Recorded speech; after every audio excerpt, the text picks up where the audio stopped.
everyone. Welcome to the UK Trade and Business Commission.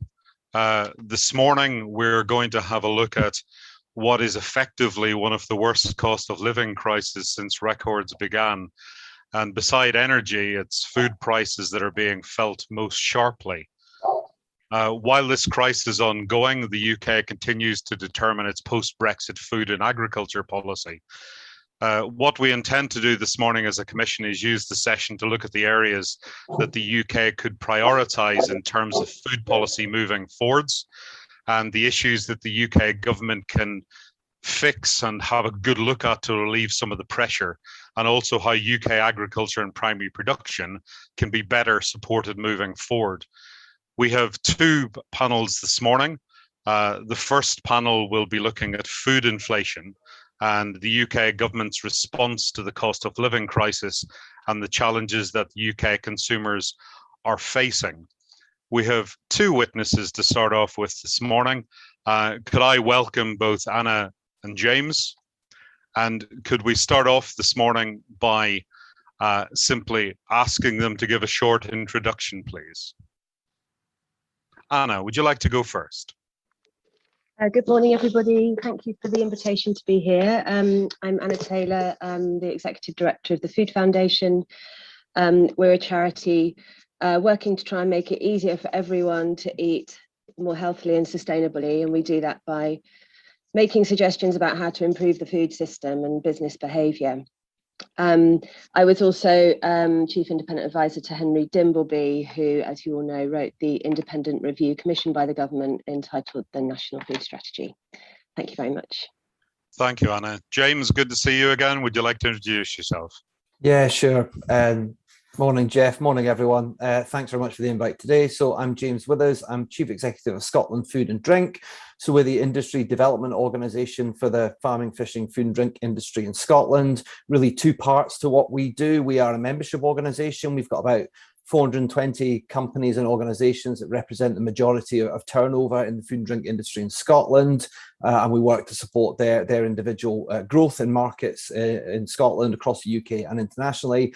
And we also coordinate a public-private sector partnership between 17 of the leading trade bodies in food and drink and farming and fishing in Scotland, and also Scottish Government and its key agencies. And collectively, we write the industry growth strategy for the food and drink sector in Scotland. So nice to be with you this morning. James, thank you very much. And thank you both for joining us this morning. It's a real pleasure to have a look at something that, frankly, is of key importance at the moment in our nation at this time. I have the great pleasure of the first question, and if I may, could we start out, and also can I just remind both my colleague commissioners and also the witnesses, if we can try and keep reasonably precise and use as much information and data as we can, so we're very clear on these. So starting off with the first question, I wonder, would you like to comment in general terms on what we're seeing in the UK as regards food price rises, and perhaps on a wider conversation, is this just a straight price increase, or are we also seeing changes to choice and even packet sizing? Anna. Thanks very much. So just to recap on the overall sort of figures that we get from the Consumer Price Index. So the latest data published last week shows an overall levels of inflation at 9.1%, and our analysis of food inflation within that is at 8.6%. We are also in the Food Foundation gathering data, food price data, on what we call our basic basket, which helps to kind of actually imagine the implications of food inflation for a household. That basket is based on research by Loughborough University, and it's a basket of goods purchased in Tesco for an average adult, and it meets certain nutritional criteria, so it's of reasonable nutritional quality. What we've been doing with that is tracking it since the beginning of April, so only actually over a relatively short period of time. And the basket for a single adult in April was £43.52 for a week.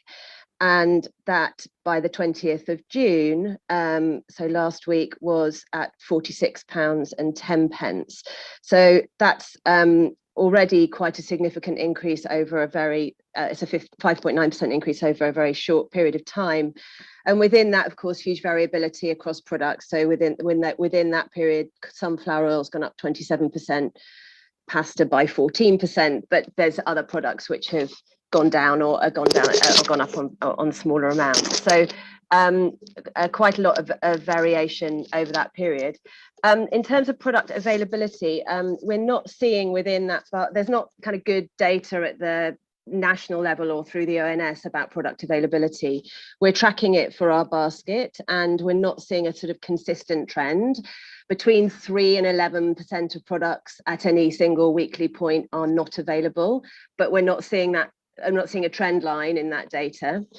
Though I mean, there was news just in the last 24 hours, for example, that Heinz baked beans are no longer going to be sold in Tesco for a short period because there's a big price row going on about whether or not prices are passed on from manufacturers to retailers and then ultimately consumers. And I think we can expect to see quite a lot more of that in the coming months as the implications of inflation are passed through the system, which obviously takes a bit of time to happen because of the nature of the contracts which are in place and at the points at which they're reviewed. Thanks, Anna. Just a supplementary to that before I move on to James.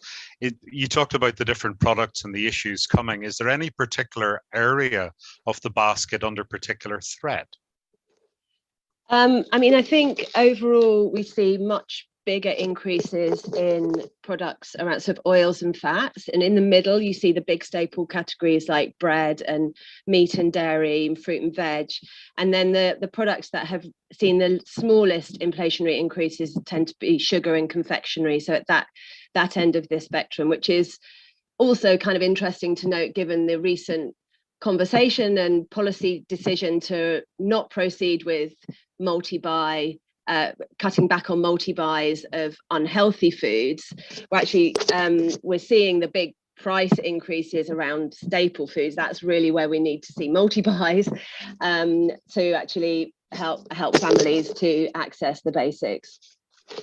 Thank you very much, Anna. That really sets the frame for the conversation. James, UK food price rises, please. Yeah, so our analysis very much the same as Anna, and we draw on the same data sources. I suppose what I might just add probably to Anna is actually what inflation we're seeing elsewhere in the supply chain. And it's probably noticeable to say that food prices are a very visible manifestation of inflation. And they're visible to every one of us when we go into the shops. And certainly it can be a large focus of what the media look at, as well as the energy piece. But it's worth noting that, yet again, food prices are actually lagging behind the general level of inflation and have done consistently over the last 10 to 15 year period. And by way of context, and I should say, nothing that I'm about to say in any way attempts to diminish particularly the pressures on low-income families, but I am increasingly concerned at the viability of a number of links in the food supply chain. If you look at a measure of what could be termed ag inflation, so inflation faced by farmers for all the inputs that they're required on farm, whether it's feed, fuel or fertilizer, that's sitting somewhere between 25% and 30%. I've seen, I think, government estimates that for manufacturing across all sectors, inflation is sitting at about 22%. And as Anna has rightly said, food price inflation, which is starting to catch up to the general level of inflation at 9%, sitting somewhere around 8.5% at the moment. There's clearly a huge squeeze that is happening in the supply chain just now. And I would observe that over a 30-year period, food has become comparatively cheaper in this country. We have seen it lag inflation over the last 20 years, all apart from around about 2006, 2007, when we saw the last commodity spike. So if you compared in real terms prices now to where they were back in 1990, eggs are about 25% cheaper, milk is a third cheaper, carrots are half the price that they were. Now, as I say, clearly for low-income families that might be spending something in 14 to 16% of their average income on groceries, the pressure of that combined with energy and everything else has created a perfect storm. But I'm as concerned now as I have been that the current functioning of the supply chain, which is not, I think, reflecting the cost of producing food, means we could see over the long term a restriction in availability of choice of what we have on the shelves. And I think that's a very difficult debate to have, because the natural conclusion is food prices have to rise, or at the very least, suppliers' returns have to rise. But if they don't, my worry is we could lose some of that core processing infrastructure with all the questions of food security that flow from that. James, thanks very much. And that again sets the scene and links very nicely as we move forward into this session. Caroline Lucas, MP, please. Thanks very much, Jeff. And yes, I wanted to pick up actually on what James was just saying, really, about the particular impacts on low-income households, because obviously lower-income households are paying a much higher proportion of their income on food. And so my question really was, what more can you say about that? I think the percentage you suggested was between 14 and 16% of their income goes on food. How does that compare to the sort of average, I guess? How much do we expect that gap to increase later this year? And are there other inequalities that we should be aware of? So maybe I'll come back to you, James, first, and then to Anna.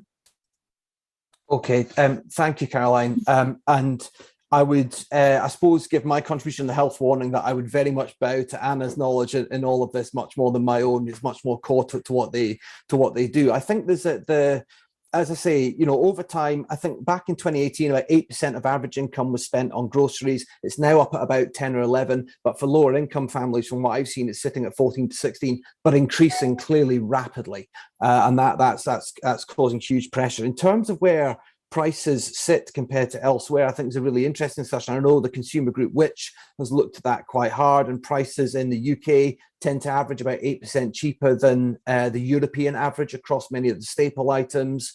And Which also concluded that the UK sat about third in terms of cheapest food in the world, behind the US and Singapore, in terms of the percentage of our average income spent on that. But clearly that position for low-income families is deteriorating rapidly. And it's a real mix across the piece. We've seen, huge references to 50% increase in pasta and elsewhere. It's probably those staples now, the meat and the milk and the dairy, that are really starting to rise. And those, if you like, are the kind of non-discretionary items. And that's probably what's causing the most pressure at the moment. Lovely, thank you. And to Anna. Yeah, so just to build on what James has said. So James was citing the government data on the percentage of household expenditure which goes on grocery items. If you also include in that when people are buying things from out of home, then the poorest households, those the poorest decile, spend about 20% of their money. This is 2018 data, so this is relatively old, but it's the latest that we have. 20% of their expenditure on food, and the richest decile spends 12.5%. So that gives you a bit of a feel for the difference. But I think it's really important that we don't just think about this in percentages, but also absolute terms, because of course that also really matters in being able to secure a decent diet. So I mentioned in my previous comment this basic basket costing about £45 at the moment for a week for an adult. In the poorest decile of the socioeconomic status, adults are actually spending about £22 a week. So you can see that the basic basket is a sort of nutritionally adequate diet. People are actually spending, this is before the current crisis, £22. So you've already got very little kind of wiggle room. And I think one of a recent piece of work that's been done by ONS shows that the poorest households are often dependent on the very lowest price product within a particular category, and the implication, there's a very significant gap between that lowest price product and the next price. So average income people are sort of hovering around that sort of middle band of the cost of the products they're buying. If you're on a low income, you're at the rock bottom, so there's nowhere to go. You can't kind of trade down, and also the implications of one of those products becoming unavailable, which inevitably things are periodically becoming unavailable, has a big implication, because you then got to kind of jump up quite significantly. So what does this mean for households? I think we know from let's not forget, of course, this is the worst food price crisis in a very long time. We have seen 3 food price spikes in the last 15 years. This is something we need to get more used to because of climate change. Those households will be doing a combination. We know from what happened in 2008, people traded down in quality, so they stopped buying as many fruit and vegetables, for example, tended to focus in on those really energy dense, low, cheap foods, which fill up bellies and which require very minimal waste. I think it's really important to understand the sort of not just the economic impacts on households and where that might push out expenditure on all other things, anything sort of broader relating to well-being, and focusing very much on the absolute core essentials, but also the health implications, the stress of trying to put food on the table when you've got very, very little money, but also what it means in terms of what you're eating. Thank you very much. I think that's incredibly helpful, just reminding us about the kind of the granularity of what lies underneath the figures. Thank you. That's really, really helpful. Back to Jeff. Thank you very much. Moving on, Hilary Benn MP, please. Jeff, thanks very much indeed. Can I just first pick up the point that you made about the Tesco Heinz standoff? Would you expect that we're going to see more of this? Because obviously the supermarkets have a very close eye on what other supermarkets are doing. And there was a movement from the more traditional retailers to the newer supermarkets during the previous economic difficulty in, around 8, 9, 2010 and so on. So do you think that we're going to see more of this? Anna, can I start with you? I mean, I would expect so, because what's going to happen, of course, is these, contracts are set in place. They obviously vary by category as to how those supply chains are organised. Many of the contracts are being ripped up and renegotiated, and that's the point at which the conversation is going to be happening. The pressure on the supermarkets is immense. The competition and the discounters, you're absolutely right, have been claiming market share very rapidly over the last 5-6 years, and so the downward pressure from the retailers is, and obviously we're hearing that from farmers as well, because farmers' input costs, James alluded to this, are growing very fast with fertilizer and so forth, and labour constraints. So I think we can expect to see more of it. I mean, James would have a closer eye on which supply chains are particularly at risk of that than me. But okay, James, thank you very much. Yeah, thank you. I agree entirely with Anna. We are going to see more of it. And actually, we've been seeing it for some time. So there are lots of other Heinz type examples that we have seen speaking to suppliers, certainly in Scotland, who have now started walking away from multiple retail contracts because they just cannot justify selling something at what effectively is a loss.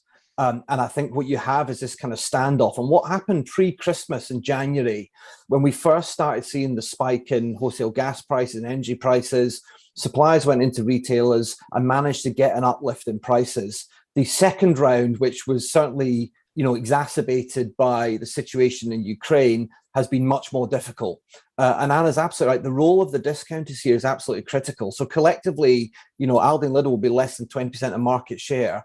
They have more influence on grocery market pricing than anyone.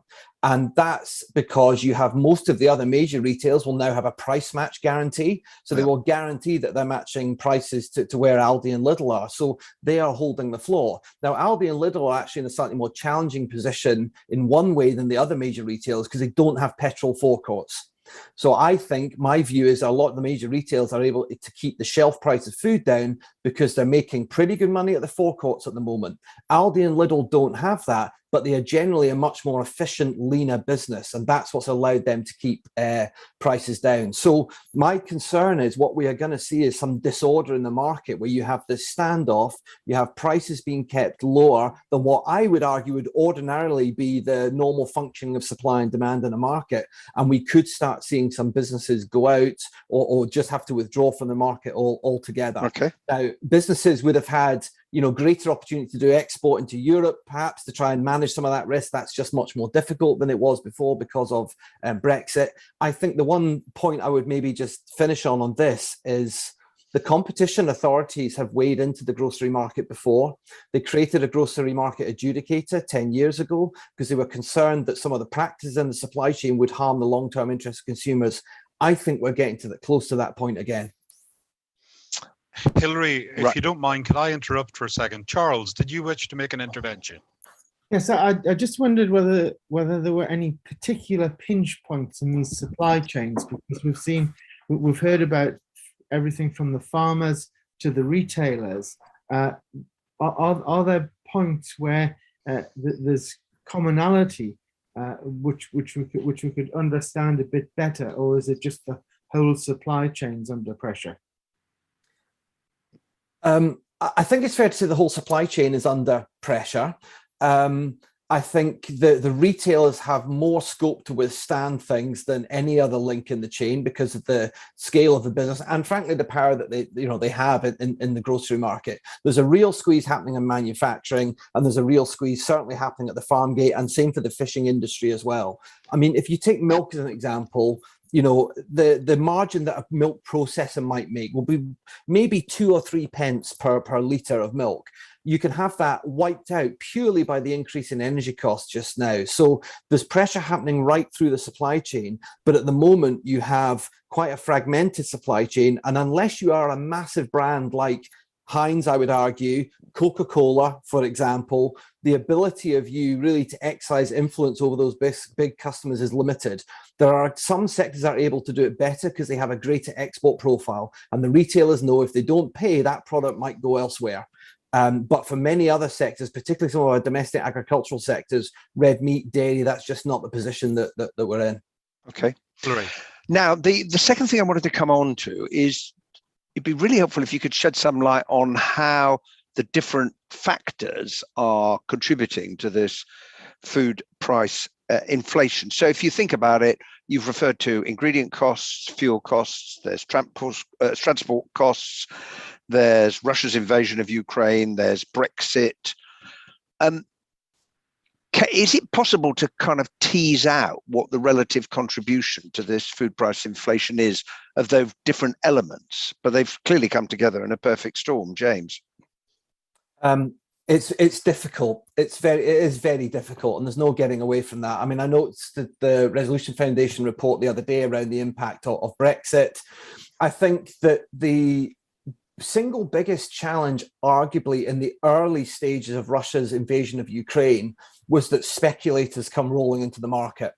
And so you have folk trying to make a buck on global commodity markets that drive up, again, the cost of these core commodities to a higher degree than would otherwise be the case. And I appreciate there are some limits on how much the price of maize can rise on the Chicago Stock Exchange, but the role of speculators in this, which means that the value of wheat traded in the world is many, many, many, many more times the value of wheat that actually exists in the world, means things exacerbate. Now, very clearly, developing countries are going to feel the pain of this more than we will. So if you're Eritrea, if you're Somalia, and your entire grain supply comes from either Ukraine or Russia, and 70% of your expenditure goes on raw agricultural commodities, there's a catastrophe and famine approaching there, but it is affecting us as well.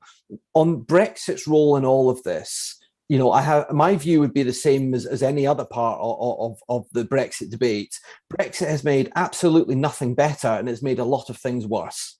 So in terms of its impact on prices and the food supply chain, we've seen obviously a weaker pound, which is affecting imports, therefore raising costs. The cost of doing businesses for businesses here, if you're exporting, the tsunami of red tape that's come with Brexit was all added to the or it was all crystallized, the higher cost of doing business.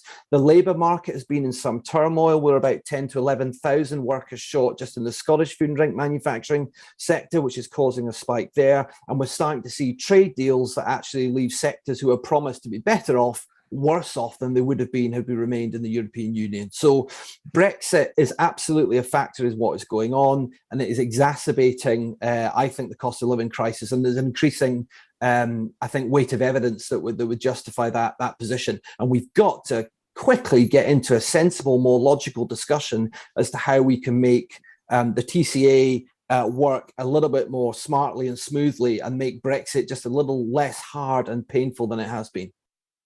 Well, that is really clear. Thank you very much. Anna, very briefly, was there anything you wanted to add on that point? Yeah, I think two other aspects to contributors. Obviously, food prices were rising before this year.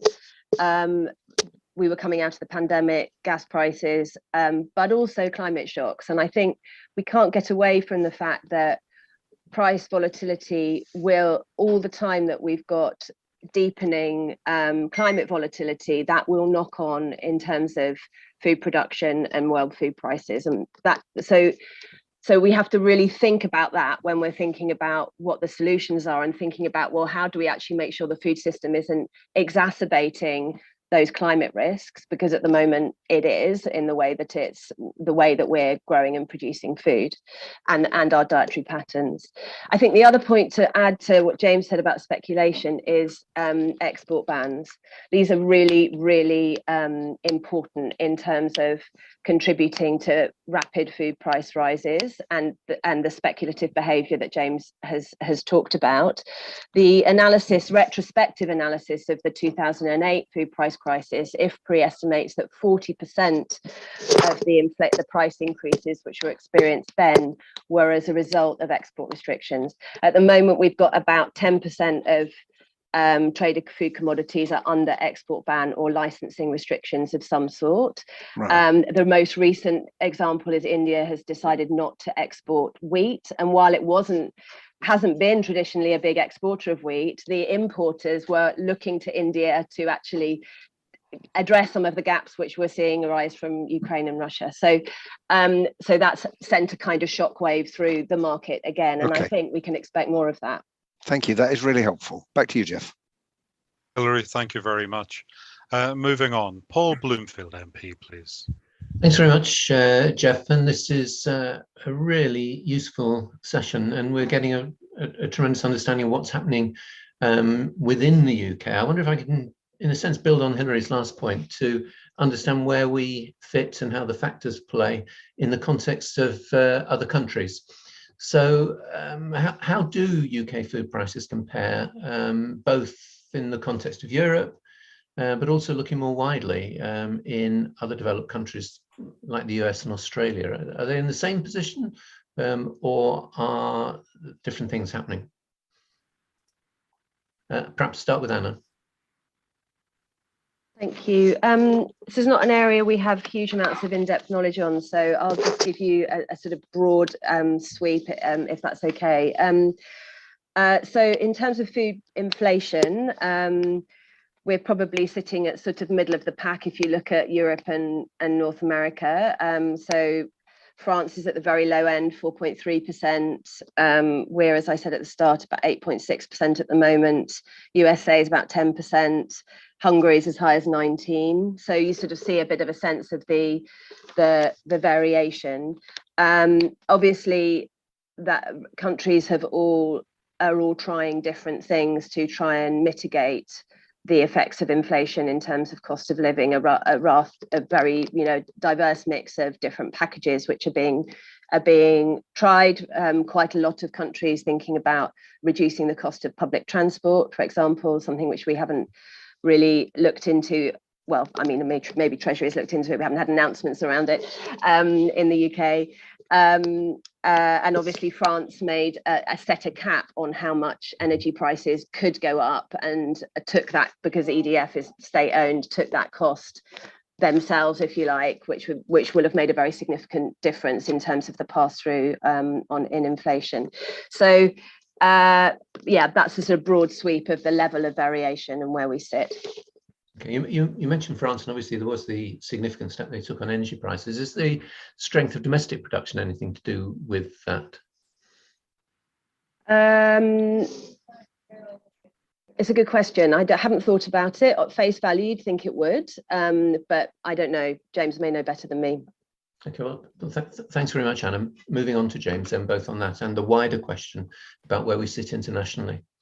Yeah, so internationally, we're certainly at the cheaper end of the scale from all the evidence I've seen, although as Anna says, some of it is a little outdated, and I've referred to the Which work back in 2018 myself, and certainly on that kind of latter question there around, France's view, for example, on how they view their food system. And elsewhere, I think one of my observations would be that much as we've seen India take action to limit exports, we've seen China have a very, very clear focus on its own food security, whether that's buying land elsewhere, the extraordinary amount of grain that are sat in silos at Chinese ports at the moment.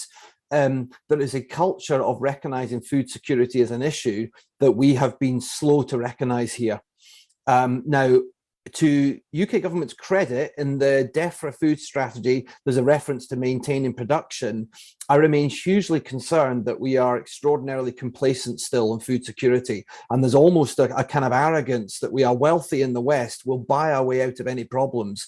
I'm not convinced that will be the case. I'm not sure that the product will always be there. Millions of acres are going to become unproductive as a result of global warming. And I think many of the nations that we have traditionally imported from, it may become politically unacceptable for them to export what dwindling supplies that they have to nations like ourselves, no matter what the price is. And as we've seen, from Arab Spring to the current unrest in Sri Lanka, the quickest way you can start seeing disorder in society is their food systems start to break down. And I am hugely concerned that we are still way too complacent in this country. And perhaps not surprisingly, we've gone through 4 or 5 generations where it's unthinkable you wouldn't walk into a retailer and see it stocked to the rooftops with products from around the world at very low prices. That era is coming to an end, and it will come to an end quickly. And unless we think hard about our own food security, ensuring we have a balance between a good domestic production capability and where we need to source products we simply can't grow here, I think we can get into desperate trouble pretty quickly. You cite, James, the ambition in the government strategy in terms of domestic production. Do you see any signs of policies to match the ambition? No, I've seen policies in contrast of the position. So I would argue that the early foray into trade deals have been, well, they look like a disaster to me in terms of our farming industry, even putting, to one side the catastrophe, which is the form of Brexit we've had for our food system. But even looking at Australia, which looks like a £98 million hit to the agriculture industry here, New Zealand as well, I'm not seeing anything that suggests that laudable aspiration to maintain productive capacity here is in any way translating into a trade policy which would deliver that. So and that will need to be arrested pretty quickly. And even the kind of immediate response at UK level to what's happening in Ukraine, I think, has been slow and has been sluggish. Even the DEFRA resilience meetings were slow to get back up and running for the industry. In Scotland, there has been a food security and supply task force that has met, and I co-chaired that with the cabinet secretary up here, and there will be new national structures being put in place, a new dedicated food security unit within Scottish government. But this is not an issue that respects borders, and we need to do that on a cross-nation basis across the 4 nations. But I would find it very difficult to point at a single policy decision from UK government that would in any way contribute to an aspiration to strengthen our food security. Could I perhaps just add one point to that? Of course, thank you. And the glimmer of hope that I hold in terms of that one of the sections of the food strategy recently published was the commitment to UK horticulture and to developing a horticulture plan. As James says, this point about kind of import, where we're very import dependent generally on fruit and vegetables, and many of the countries from which we import fruits and vegetables are particularly at risk of climate change or water stress. And so those supply chains are very unresilient, and there are a number of fruits and vegetables that we currently import from those countries, which we could grow in the UK. Of course, not all of them. We're not going to start growing bananas and mangoes, but there are many fruits and vegetables that we can, apples and pears and salad vegetables and courgettes, beans, those kinds of things that we're not growing, we're importing a lot of at the moment. And so I do hold some hope that this signals a bigger commitment from the government to take horticulture more seriously. It's historically always missed out in terms of the sort of subsidies which go into other sectors of production. Yet it's the one thing we need to be actually eating more of to protect our health. And so I think we're really going to be watching very closely to see if that horticulture strategy turns into a genuine commitment to increase our national food security around fruits and vegetables, but also whether it's coupled with efforts to try and engage consumers and make it easier for consumers to actually access those fruit and vegetables too. Okay, well, could I just add? Sorry, could I just one thing that Anna made me think of? So apologies, Paul. Just around that food security point, and Anna's absolutely right around our ability to actually increase production in some areas sustainably. But it's also that wider infrastructure required to make the food system work. So if you use fertilizer as an example, our entire fertilizer production domestically is largely reliant on one US-owned plant. Well, it was two. It's now going to be one in Billingham. And to meet our requirements. And again, the ability to import that from elsewhere will become more problematic. We are starting to see price spikes there as well. And, you know, as a byproduct of that fertilizer plant, basically the one major one we have left in the UK is also CO2, which is critical for the NHS as well as the food industry, construction industry, etc. So there's a broader point here about our actual supply chain infrastructure that will sit around what I suppose is core food production on farms or you know, in aquaculture or where else. well, thanks, James. Thanks you both very much. I should hand back to the chair now. Paul, thank you very much. A stark vision. Moving forward, if we may, Dr. Stephen Farry, MP, please.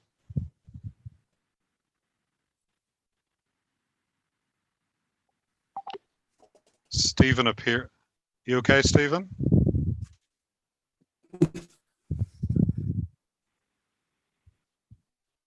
Yes, thank you very much, and good morning, everyone. Just two short questions. First thing's been touched. Yes, yeah. Got me? Yes, go on ahead, Stephen.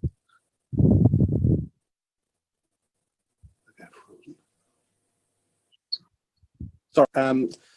First one I think we touched upon to a certain extent, but if either of the witnesses want to say anything more on which foodstuffs are experiencing the sharpest food prices, and then a slightly broader question. How do you project into the future? Is this likely to bottom out at some stage, or are we likely to see ongoing price rises well into the future? Is it set to get even worse, therefore? So I'll start with Anna first, and then over to James. Thank you. So I think I've already mentioned the different categories that are subject to the most and the least inflation. So I won't repeat that, but perhaps to add to that, the overall the balance of prices going into this crisis is really problematic for our health and well-being.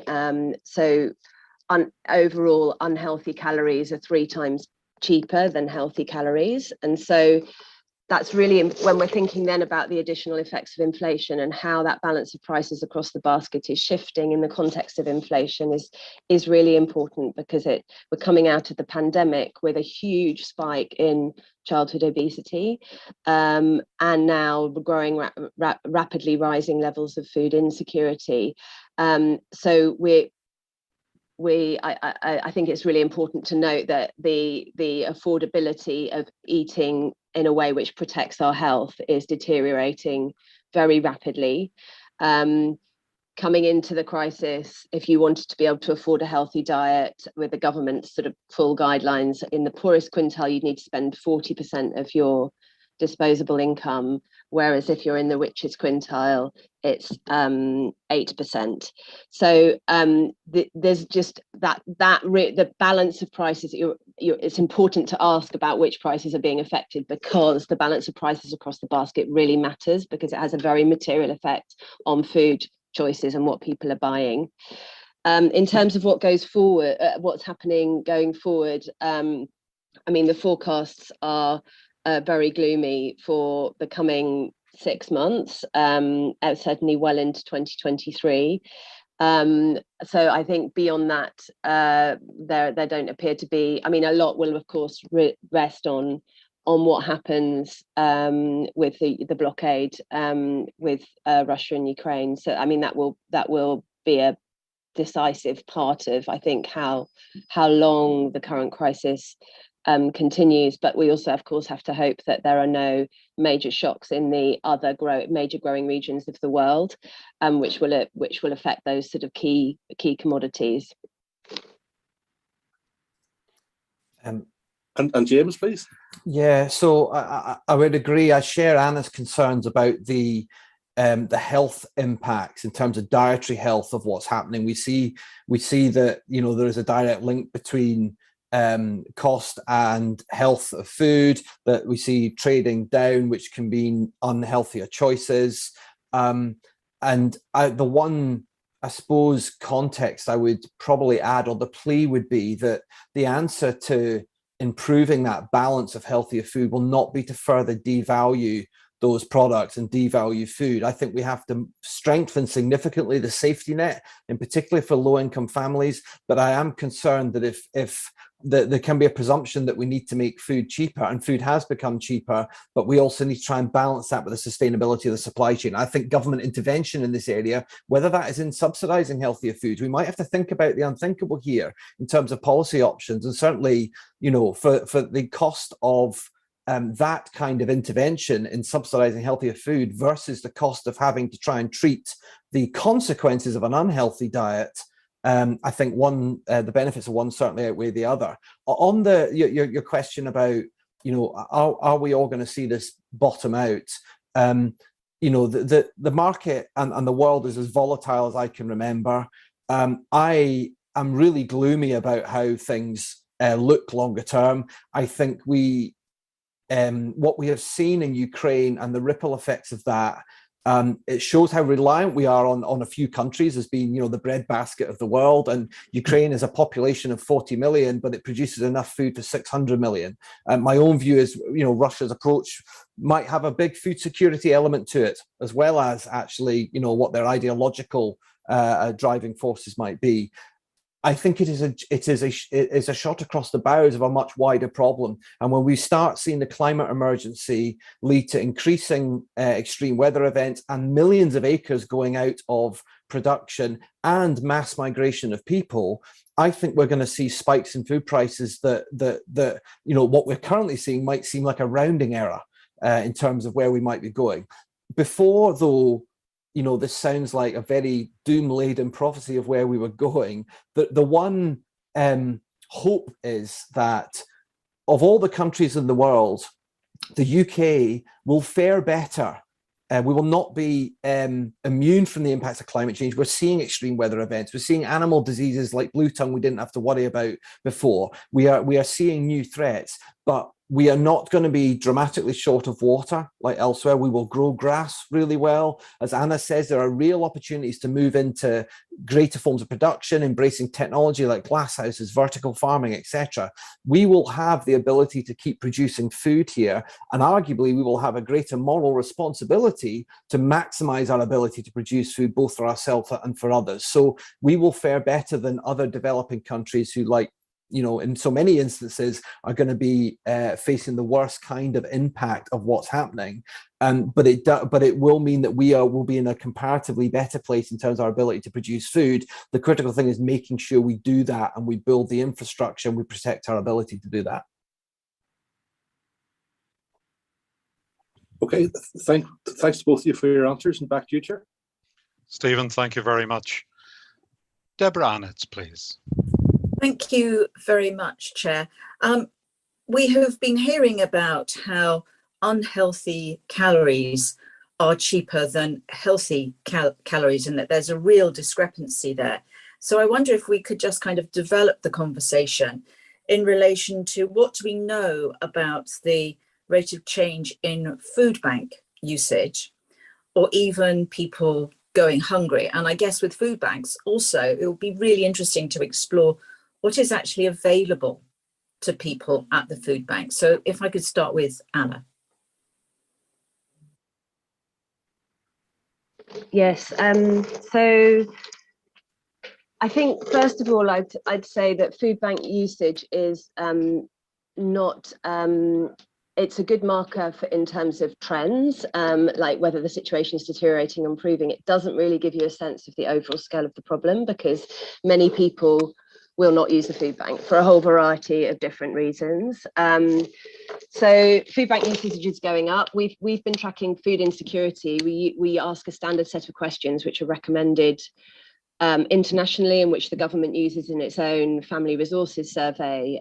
We've been doing surveys since the start of the pandemic. We've done 10 rounds of surveys. This provides a much more rapid pulse of data to allow us to pick up trends more easily. We did our most two recent surveys in January and April of this year, and we saw in that period, that short period, a 57% increase in food insecurity. So the levels are now higher than they've ever been in terms of the recording that we've done, affecting 7.3 million adults and 2.6 million children. And what we mean by this experience where the family or the person being interviewed, so the adult in the family, would be asked whether in the last month they've experienced either skipping meals for lack of money, going for a whole day without eating, or being hungry and not eating, all attributable to not being able to access food. And so we're extremely concerned about that. The speed of that deterioration. We were shocked by how fast it had deteriorated, but also what this means for families going forward and the knock-on impacts on their health and well-being, and of course the health and well-being of their children, who I think it's kind of important to remember that children are growing and their bodies need nutrients at particular points to reach their full potential, whether that's their physical growth, whether that's their brain development. So you can't sort of, you know, if the nutrition is compromised of a child, that means that there are often permanent effects of some of those deteriorations. And so protecting children in particular is vitally important. And what we've seen with the cost of living announcements and the commitments which have been made, which have been really, really significant and important in terms of what the government has done, but the flat rate payments that are the same regardless of household size inevitably disadvantage children, because you get the same if you're a household of one versus if you're a household of 5 with 3 children. And so we're particularly concerned that this has opened up quite a really significant gap for families with children at home, and very keen to see the government think a bit more about those safety nets for households with children in particular. We would like to see free school meals extended. We've got a very, very low eligibility threshold in England in comparison to other parts of the United Kingdom. In other words, you have to be extremely poor to qualify.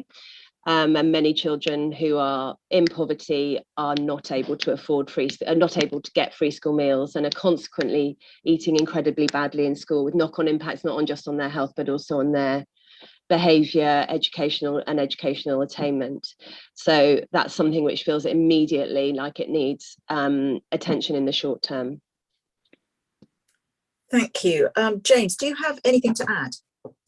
No, I think Anna's covered that perfectly. It's much more her area of expertise than mine, so I won't add anything to that. Anna, can I just ask you one other question? Can you tell from your data whether there are parts of the UK which are particularly affected by food insecurity? We do have regional breakdowns. The data tend to kind of correlate very well with broader measures of poverty. So you do see higher levels in the northern parts of the country, also quite high levels in London. I think the other point to make is, in terms of sort of disaggregation, is we see extremely high levels of food insecurity amongst households with a disabled adult or a disabled child. This is a really, really big marker, 5 times higher rates of food insecurity amongst those households than households that don't have a disability. And of course, often where you have somebody with a disability, they might have very specific nutritional needs as well, that need to be in place, as well as, of course, perhaps machinery, things which need more fuel than other households. So in other words, the cost of making sure people are okay when they're living with a disability can be that much higher than other households. So that's combined with an already a disadvantage in terms of income is, I mean, we're hearing really awful stories about the implications that this is having for families. Thank you very much, Anna. And James, back to you, Chair. Thank you very much, Deborah. Paul Bloomfield, MP, please. Thanks very much, Jeff. And it falls to me to ask the last question of this part of our session. And I'd like to return to the food strategy the government have published, which we've obviously talked about, which includes a commitment for 10,000 visas for seasonal workers, which has been slammed by the Environment Select Committee, listening to the chair on the radio this morning. Now, I wondered if you could both share your thoughts, and perhaps starting this time with James, on whether the food strategy and the visa provision is going to reduce food inflation, and also perhaps a more general question about what more the government could be doing about price rises in particular. Okay, thank you, Paul. Just, I suppose one point which always sounds like an exercise in semantics, but it really matters to the industry and devolved areas, is that I see a lot of reference to this being a UK food strategy. I suppose I would just flag that this is a food strategy for England, and that certainly Wales has had a food strategy in place for a long time. Scotland, we've had one for about 15 years. Obviously, Northern Ireland produced their Going for Growth strategy some time ago, but with challenges with the Assembly, it's not been there. So I think England desperately needs a food strategy. So it's good that the Dimbleby thinking has been taken on, whilst recognising there are a number of critics of how far it has gone or not, as the case may be. I think on the point around kind of, labour and temporary visas, as I say, we have 10 to 11,000 workers short in our manufacturing sector, and I know of companies who have been unable to fulfil contracts because they don't have the people there to do it. I think the seasonal piece, I'm actually slightly less concerned about at the moment. So the seasonal harvest of soft fruit and etc., I think that will be okay this year. I'm much more concerned that often we think about labour purely in the terms of so-called low-skilled or seasonal work. Actually, we've got talented people from across certainly the European Union at all levels in the food and drink industry. They're in the boardroom to the factory floor, they're running businesses. And I am concerned about our ability to have the workforce in place in order to meet what is growing demand, and ultimately meet that food security imperative in time. And we somehow have to find a way of unlocking the Home Office to have a more sensible conversation about all this, because I'll be honest, we cannot get in the door to have a sensible conversation about immigration. I think that would be a massive step forward if government could start having a real conversation about where we've got genuine gaps. Our working age population is dropping in Scotland, across the UK. We are short of people, and we want to attract talent to well-paid jobs, throughout our particular sector. So it'd be nice to start that conversation. On what else can government do, I would certainly like to start seeing a trade policy which recognised the need to, grow our productive capability in this country. I think the debate about import tariffs on goods we don't produce in this country is a really welcome discussion that should be had and that we should look at. And I would go back, probably my final comment would be on where I kind of started this session, which is there's something happening in the food supply chain at the moment, and particularly the UK retail supply chain, which potentially will harm the longer term choice and availability of products in this country. And the intervention 10 years ago with an adjudicator, recognizing that some of the financial pressure and the practices could lead to reduced choice and availability, I think we're starting to see that potentially happen again. And, you know, government has intervened here before. It hates doing it. Clearly it's intervening in the market. It's not the natural habit or behavior of government. We've seen France intervene, though. They've effectively banned below cost selling of food and drink, and we might need to think about how we do that. But it's absolutely a wicked problem for all the reasons Anna has just highlighted, because that inevitably might suggest we lead to higher food prices. Or alternatively, we start thinking about how we subsidize and create a stronger safety net for those that are on lower income. So I think we're starting to see some green shoots of hope coming from government and recognizing that we need to start talking about food a lot more and not just complacently presume it will always be there. But certainly if you look at any of the data of what's happening, let's just say on farm, you know, I think the NFU England and Wales today have come out with some survey work suggesting that the 7 or 8% of dairy farmers might quit production by 2024. In Scotland, the National Farmers Union had their survey results from all their producers, which suggested up to 40% of farmers are starting to already cut the numbers of livestock that they are farming. So there's something happening here we need to recognize. And governments actually right across these 4 nations and actually beyond need to think very carefully about what policies we put in place. Final comment before I let Anna come in. There is already international networks being set up looking at food security. So the European Food Security Preparedness is the network of EU countries that are working hard on food security policies. My understanding is the UK have been invited to participate, but have declined so far. We need to get at that table. That should not be a partisan Brexit, whether we're in the EU or not issue. That's just sensible contingency planning for nations that are all going to be affected by similar issues. And we've got to engage with partners internationally around these subjects. Thank you, James. Anna, you've contributed a lot to thinking around these issues and the thinking around the strategy. So final view from you. Yeah, so I mean, I've talked about the immediate importance of strengthening the safety nets that we do have. Free school meals, I've mentioned. Healthy Start is a scheme for very young children, which again, at the moment, many children could benefit from that scheme who miss out at the moment because they're just not quite poor enough. I think the proposals which have been talked about to look at how the benefit system can be more responsive to inflation and perhaps be reviewed on a quarterly basis rather than an annual basis would be an excellent idea, because at the moment we've just got this big lag time which has a very material effect day to day on the lowest income families. The food strategy had a big gaping hole in really thinking about both those safety nets and also how we make it easier for people to eat more healthily. Obviously the health disparities white paper, which is due from the Department of Health and Social Care, is tagged as being going to address that gap.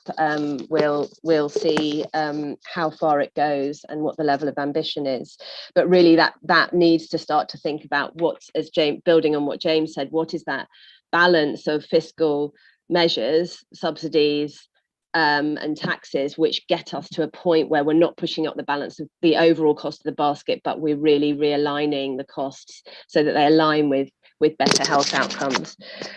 Overall, I thought that the strategy reflected a real lack of kind of confident leadership on this issue, to be honest. I mean, there are some elements in there which are good to build on. The horticulture commitment I've already mentioned was a really good thing. There are some nice goals set out of sort of the direction, there are ambitions for the food system, but they carry no weight. I mean, there's no way of being able to set those goals such that they are reported against to Parliament in a consistent way. We really need those goals to have a legal statutory footing of some sort, which actually set the agenda for change in, you know, past this government to successive governments, and that's what we're really lacking at the moment. I think it's important to mention the point about land use. There is a commitment for a land use framework.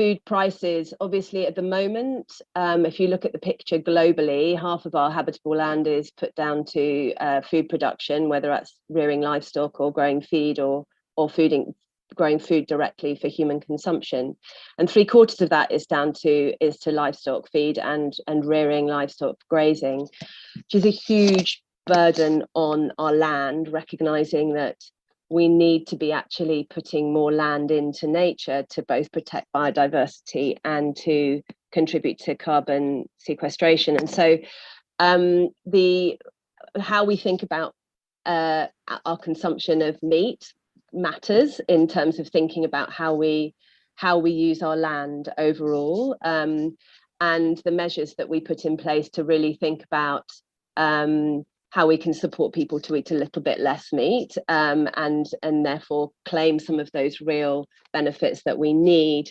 in terms of the overall food system alignment globally and in the UK.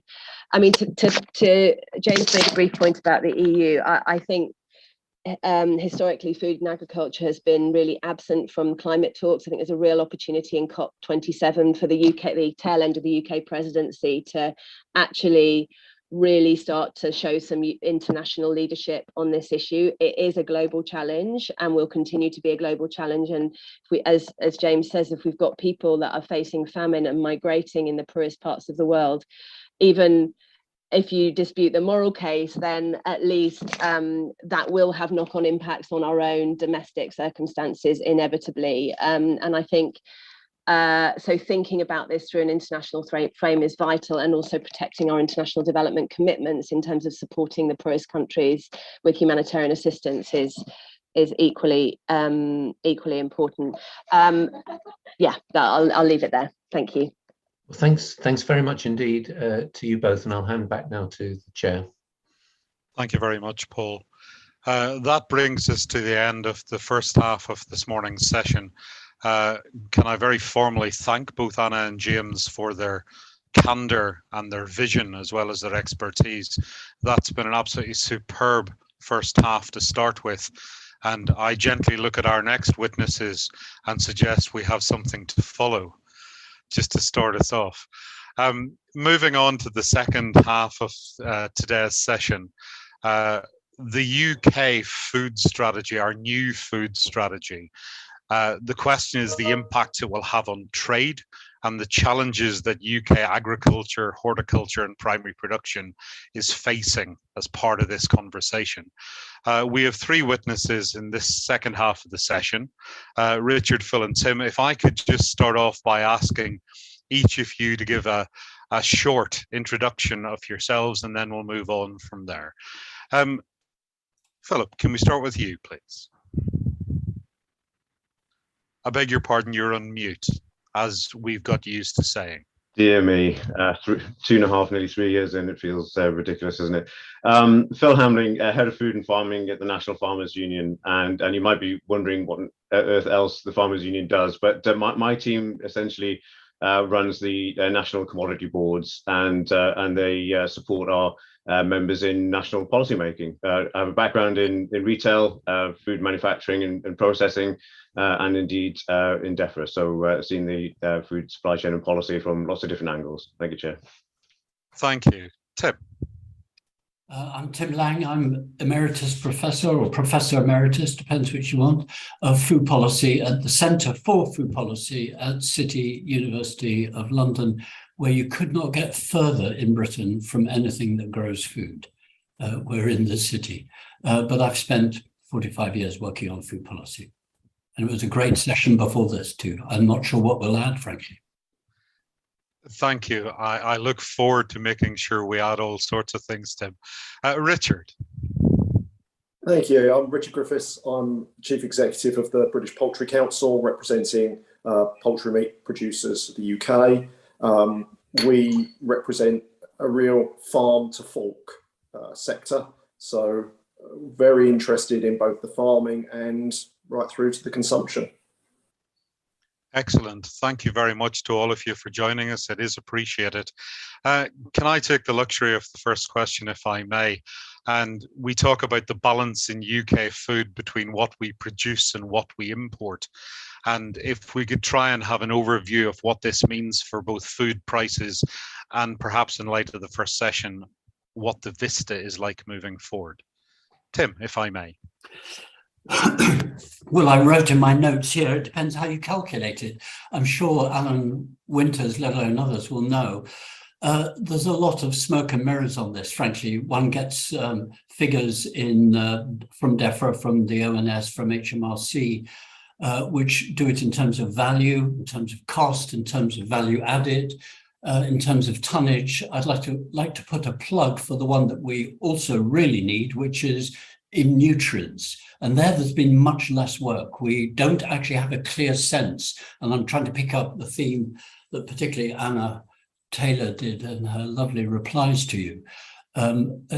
Food is about feeding people, actually. I know the present government thinks it's all about biodiversity, which is great, but it's about juggling all of the different competing demands of land use, to return to that key question that you're concerned with, rightly. So one of the things that I called for in my enormous book for Penguin came out the week of lockdown, called Feeding Britain. If you haven't got it, you should have it, because it tries to give a very big overview. Don't buy it. I'm not saying that. I'm not bothered about that. Just borrow one or steal one from someone you know. I tried to point out that there are enormous fissures in the food system, and you can act on one and then have a knock-on on another. In the last session, there was rightly attention to public health, climate change, and costs, but there are more features of the British food system and its conflicts than just that. So one of the pleas that I made in my Feeding Britain book was that we really need to get clarity about the indicators. How do you measure food security? There are different ways, and there's a lot of vagueness. I mean, at one level, James Withers in his lovely presentations to you referred to, we produce about half of our food. That's true, but if you do it by value, that's by value. But if you do it by tonnage, it's slightly higher. But if you do it by nutrients, it's lower, because there's a huge amount of imported feedstuffs that then appear as quote unquote British food. So we really need to know. And this is a very academic point, but it would be a useful point for your commission to stress, I think. We actually need clarity about the indicators. And in the oil crisis of 2007-8 that led to the Great Recession, whatever one thought of the last Labour government, it got its act together very quickly. And Hilary Benn, whom I know well from that period, was a key player in that. And for 3 years, there was an extremely useful process, more systematic, actually, than the Henry Dimbleby process that Anna was a key advisor to, which did well, but didn't get the backing of government. And that's our problem. We haven't actually got central policy support at top of government, in DEFRA particularly, if I may say. You're interested in trade, but DEFRA is the key body in terms of relating with the Department of International Trade or BEIS or whatever. We haven't got a clarity about what the indicators are. And a lot of this was fudged in the very important report, UK Food Security Report, that came out for maximum publicity on December the 22nd, 2021. In other words, it got almost no publicity, but it was the result of the pressure from the House of Lords to, in the Agriculture Act, or Agriculture Bill going through it, to try and get an annual statement of British food security. If we're leaving the European Union, how are we feeding ourselves? And in fact, the deal was to do a triennial one. So the first one came out on December the 22nd, but it's very useful. But when it gets to this point, the point of your question, it says, well, it must be sorted out by ministers. So I think clarity about how you calculate that is a critical issue. Sorry for the long answer, but it's really important issue. We can talk all sorts of politics with a small p or even big P, but if we're not clear about what the figures are, and what the meanings are and what the indicators are against which you judge British performance, frankly, you're just in the realm of ideology. Tim, thanks very much. I think there's little question that the question of metrics and greenwash are with us as it is. So clarity and transparency is key, and I would certainly agree with that. Richard, if I may, the production and import balance, from your perspective, please. Certainly, I think quite often the question of trade and the balance of trade is wrongly treated as something separate from UK production and consumption. But actually, certainly for my sector, it is part of an integral lots of moving pieces within the system. So, for example, poultry meat, we're probably around 60-65% self-sufficient overall in poultry meat. So we need to trade. The impacts of that trade, and over the last year and a half, 2 years, have some very significant challenges to UK food production. The first is cost. Anything that reduces the value of trade export-wise and increases the cost of importing is ultimately bad for UK consumers because it adds to the cost of food on the shelf. Secondly, the barriers to trade, so make it more difficult for producers to trade, which in one sense, it adds more cost. Another sense, it adds more time. And when you're looking at the just-in-time, whatever you think of a just-in-time supply chain, delays are bad in that context. And the third impact that I would highlight right up the front is that trade and how we trade has a direct relevance to the standards that we want to see. So whether that's UK, what are we safeguarding of UK standards? What are we expecting of standards in trade? All of these work together to have significant impact on UK production. So while the balance of trade is an important question, it's a lead in to other meaty topics as well. Thank you very much. Phil. Thank you, Chair. I'd just like to say that there's echoes of conversations that certainly the esteemed professor and I have talked about quite a lot in the past. And I think the short answer to the question is that one might be forgiven for expecting there to be a further growth in domestic production. The reality is that we are on a different type of market crisis, if you like, insofar as that we're talking about high input cost crisis, which means that businesses will react very differently from a low market price situation. And what that really, in practical terms, what that means is that farmers, if they're faced with huge volatility of inputs, it becomes much more risky, and particularly when it goes beyond their normal working margins, which we've seen in the last year or so. Certainly input costs like fertilizer quadrupling in the periods, then the only real risk management tool that they have is to produce less. And at the same time, we have a similar situation and dynamic playing out in some of our importing nations as well. And this kind of goes to the heart of what the professor and I would have talked about several years ago, where we were limbering up to feed into the food strategy conversation, which is that there hasn't been enough consideration for domestic production as a public good in government's thinking, and in many ways that's because we've had a very resilient and successful food supply chain delivering very well for consumers, and it's understandable that we've our acceptance of that and perhaps taking it for granted is a sign of success, really, as much as anything. But it is very true that it has been overlooked. But I do recall talking about the echoes of the Arab Spring after Michael Gove had suggested that Henry Dimbleby was going to lead a food strategy, when we were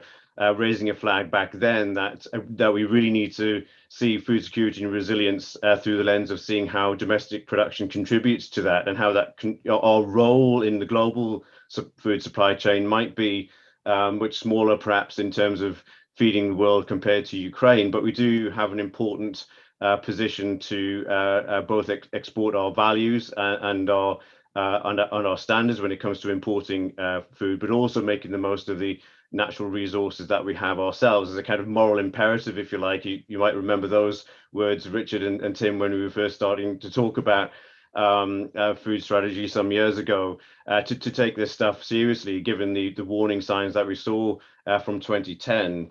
And I think the very short answer is that it's very unclear as exactly what will happen in terms of the balance, but it's also much more important to think about security and resilience. And I very much support what Professor Lang has mentioned about clarity of index. I really don't think just by playing back production volumes and prices is a really good way to judge security and resilience, because it doesn't tell you anything particularly. We really need to understand the global situation, and I think the factors we need to consider are perhaps future risks and resilience to shocks within the supply chain, the availability for businesses to be able to invest for the future, the ability for consumers to be able to be able to buy a healthy and affordable diet, and I think lots of other factors need to be considered when it comes to properly understanding the true nature of our security and supply situation. But I would like to make a point that might seem slightly odd coming from the National Farmers Union for many, because of course our focus very often is laser-like on domestic production, but the importance of trade, both for the value chain stability for domestic production, as Richard has pointed out, maximizing the value of the products that we produce here, is both really important for farm gate returns and indeed for delivering best value for domestic consumers, just as much as it is about playing our role in optimizing food production, not maximizing. I think that's another important thing to consider. What we don't want farmers to do is be busy fools. What we want them to be doing is producing sustainably for a market and fulfilling their role in the global food system. And I think that's where trade, and smooth trade in particular, is really important for lots of different angles. And I could talk a lot more, but I'll stop and give way for others to perhaps ask a question or come in on a different subject. Thank you. Bill, thank you very much. And for the next two questions, could I ask Professor Alan Winters, please? Yes, thanks, Jeff, and thanks to all the panelists. I want to ask a much narrower, specific question, basically about Brexit. We were promised that Brexit would reduce food prices, indeed, because we get out of the dreadful common agricultural policy. And yet now we've had Brexit for 18 months. We're saying, well, food prices have gone up because of particularly the non-tariff barriers that, in fact, between us and Europe, that supplies quite a lot of our food. I wonder if I can ask you, as it were, to arbitrate on sort of that division. How should we look at that? Perhaps let me go in the reverse order to Jeff. So let me start with Phil. Thank you very much for that question. I think it would be right and proper for me to flag that in my judgment, I think that both the cost of energy and indeed people and labour are probably the bigger factors in driving inflation in the food supply chain. But it would also be right and proper to say that I don't think the complexities of untangling ourselves from the European Union have necessarily helped either. And certainly, I would echo a lot of the sentiment from James in the previous session. I think there's just aside from the import discussion on trade, and you'd expect me to use that as a lever to talk about standards, but I'd rather like to consider the impact on exports, because we have a considerable asymmetry in border controls at the moment, which is both unfair for UK producers, and in fact is inhibiting some of the points that I made earlier on about fulfilling our export capability just as much to improve our resilience, but also returns. And the very fact that we have additional costs that our competitors have in Europe is problematic, because it means that we can't extract the value of products that we do export, and is coming at cost, which ultimately comes out of the supply chain supplying the domestic market as well. And I think that both Richard and James would probably be better speakers on the intricacies of that, but certainly the asymmetry in border controls is definitely not helping, and that in turn is sapping confidence for investment and our fitness for the future. Okay, thank you very much, Richard. Thanks. How shall I put this? I'm going to be a little more strident than Phil, I think, on the impacts of Brexit. Yes, it's absolutely right that there are a number of major global issues that play into the current situation. But in my view, Brexit is created the new baseline. So we were worse off before the other issues really came to the fore. That's what Brexit has done for us. So at this point, yes, perhaps it's very difficult to separate out and say X cost of that is Brexit, Y cost is energy, etc. But it certainly put us in a position where we were at a deficit at the outset. Much of our labour issues can be traced back to the effects of Brexit. Much of our cost of trade with the EU can be traced back to Brexit. The imbalance, the asymmetry that Phil has talked about, absolutely right.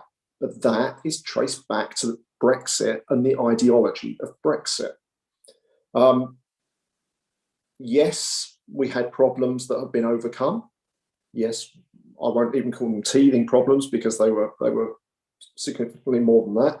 Yes, those problems have been massively exacerbated by the subsequent issues that are now on our plates. But fundamentally, Brexit put us at a disadvantage from the outset. Added cost, added burden, added resource requirement, lower efficiency, lower productivity. So that's how we started, and it's only got worse with the subsequent issues. Okay, thank you. So let me turn to you, Tim. You and I have been around long enough to remember entering the common market, and that debate figured mostly around what common agricultural policy was going to do to our food prices. But I mean, maybe don't go back 50 years. I mean, it's a current problem as well.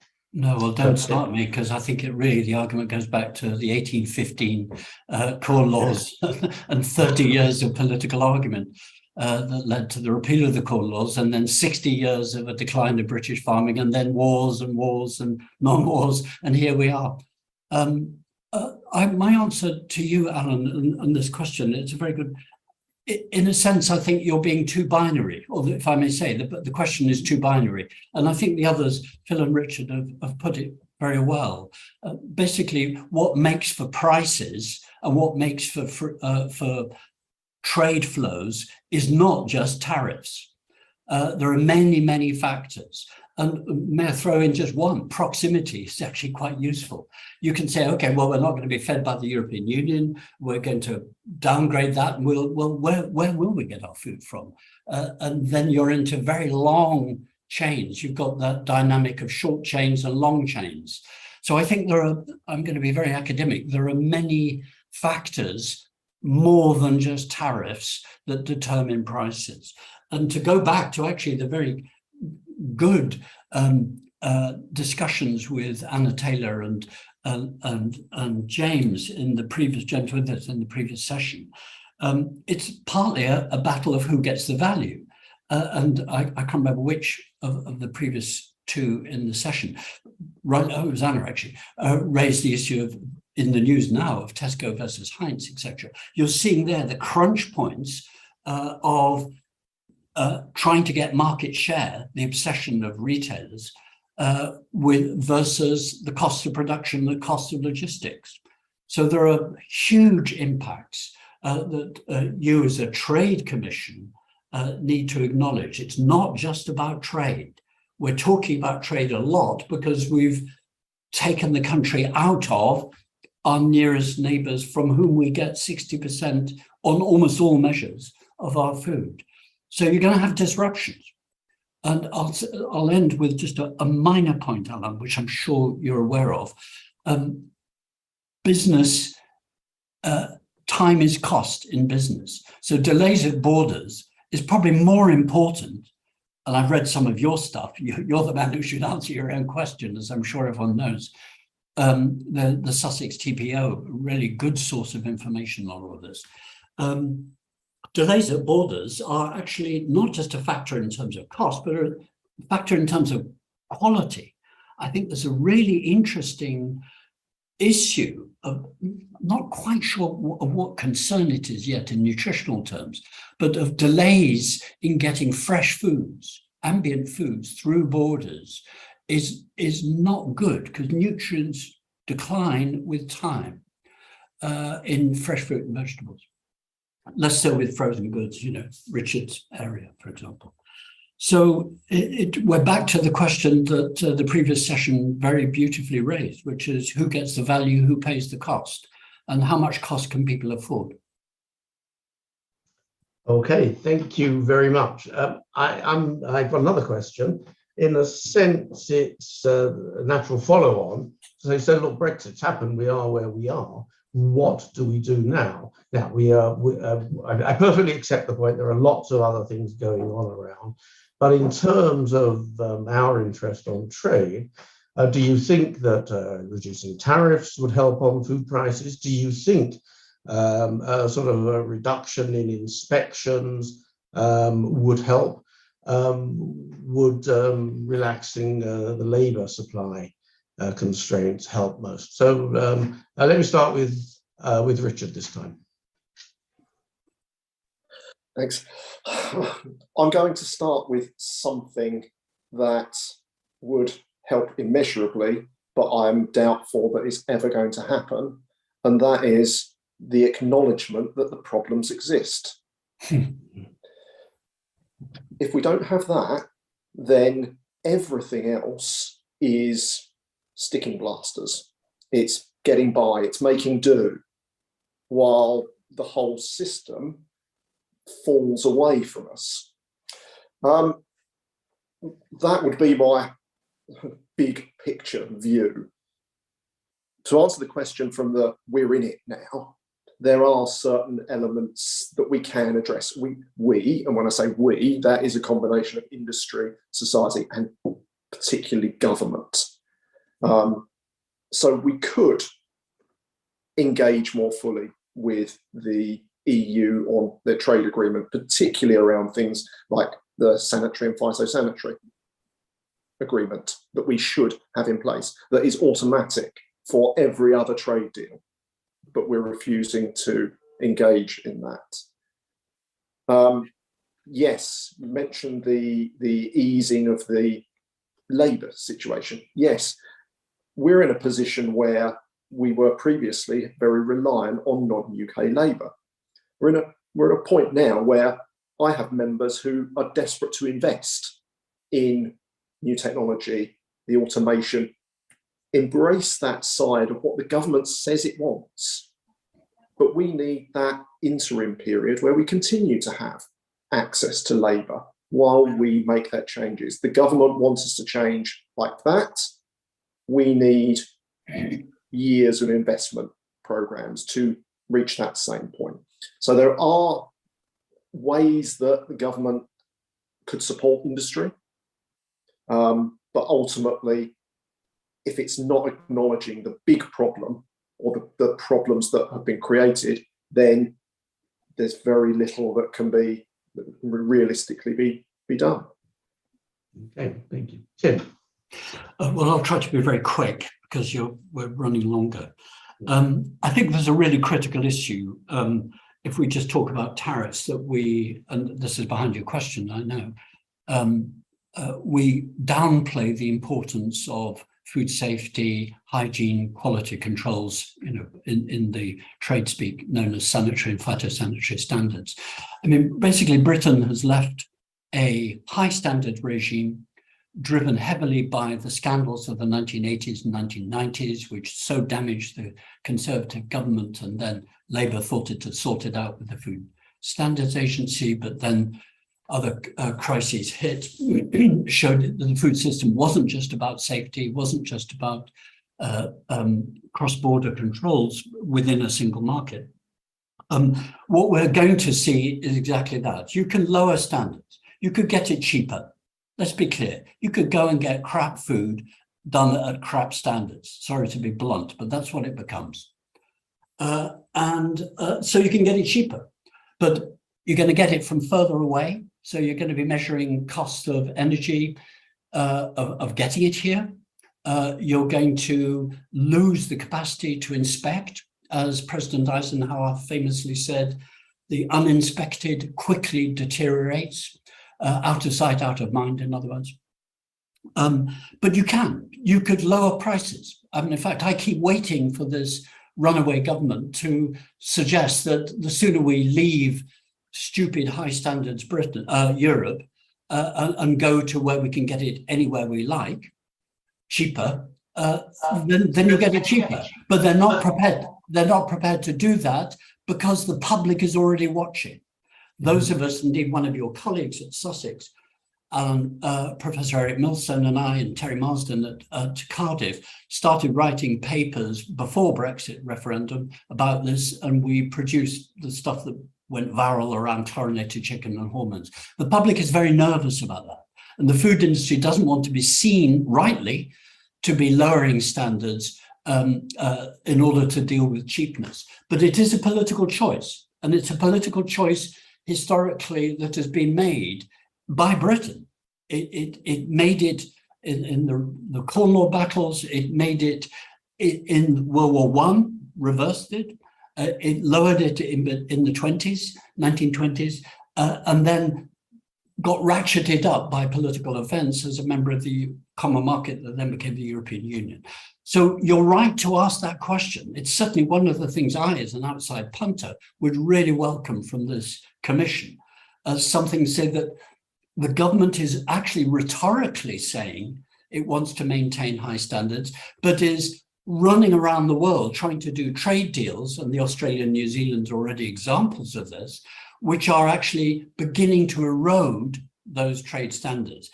Final point, I am extremely nervous. I was in the room when George Eustace, the current Secretary of State, fresh, literally off a plane, spoke at a big conference in London and said that he could see a world, I'm putting in my words, not his, where we would maintain high European standards, but accept self-validated standards from the United States.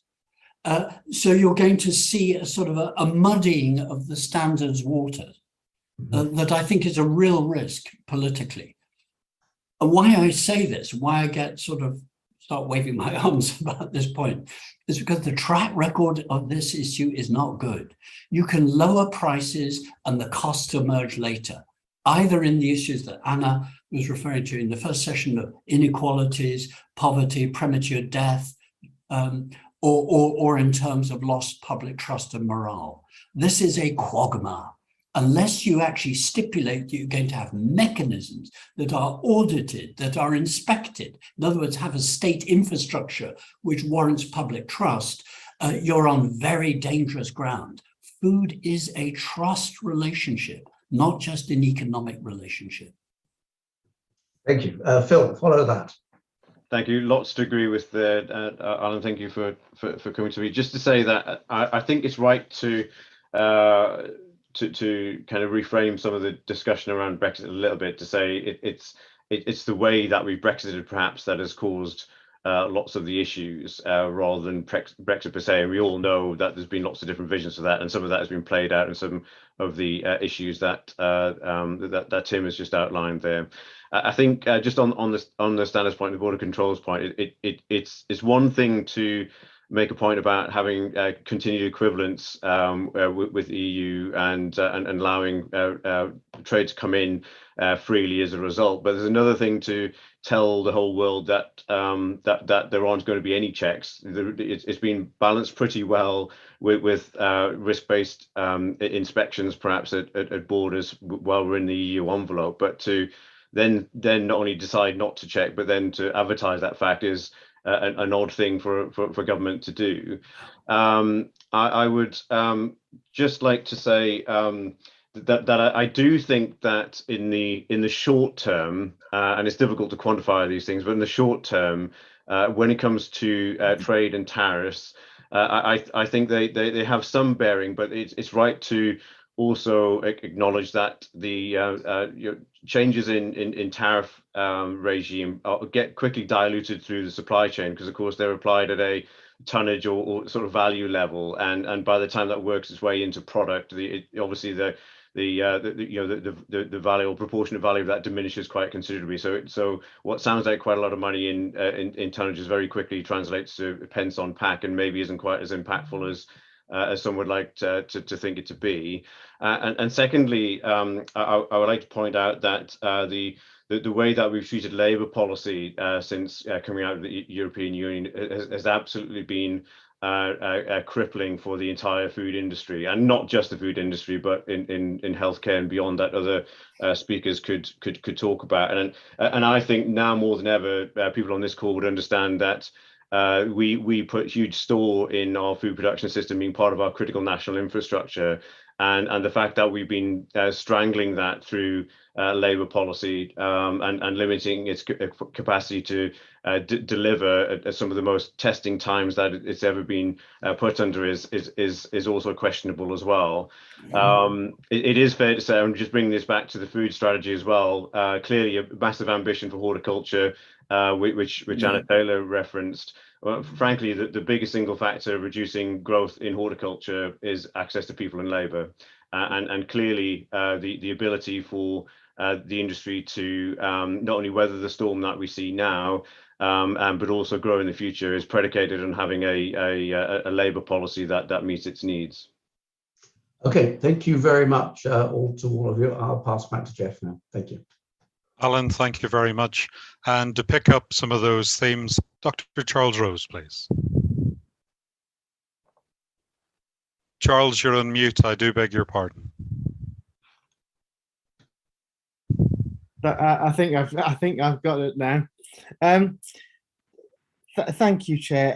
I was wondering, we've covered a lot of topics here, but I wonder how should the UK best seek food security? Given the production and trade patterns, is it more about enabling trade, producing more of our own food, and what should the role of government be in this? And can we start this off with Tim? That's a big one. I wrote 120,000 words on that in my Feeding Britain. So I've tried to... That's slightly fewer. I'll do a very short version, I can assure you. And there are 33 recommendations at the end of the book, by the way. Someone very kindly referred to my book as a one-man's royal commission, which I think was meant as a compliment.